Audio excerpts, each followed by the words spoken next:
नमस्कार, तुमचं स्वागत आहे आपल्या डेलीच्या मिनी व्लॉगमध्ये. आणि आज वेन्सडे स्पेशल कुठेतरी बाहेर गेलो आम्ही जेवायला. म्हणजे ऑफिसचे स्टाफ होते, आम्ही दोघी रिक्षात आलो आणि मग ते त्यांच्या बाईकवर आले.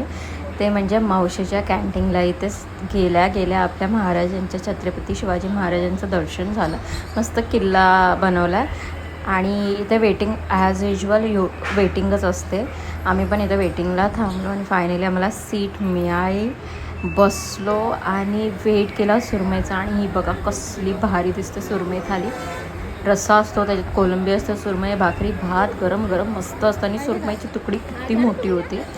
आणि जेवल्यानंतर आपलं सोप तर खाल्लं पाहिजे बॉस. सोप खाल्लं आणि मग ऑटो पकडली आणि मग निघालो ऑफिसच्या रस्त्यावर. ऑफिसला पोचलो, रिलॅक्स केला, थोडं काम केलं आणि मग संध्याकाळ झाली, घरी निघाली मी. घरी पोचल्यानंतर वेनसडे बोललं तर घरी पण काहीतरी मच्छीच होती, म्हणजे पापलेट फ्राय केले, मस्त रवा फ्राय. आणि असा होता माझा आजचा दिवस. Okay, bye, video next.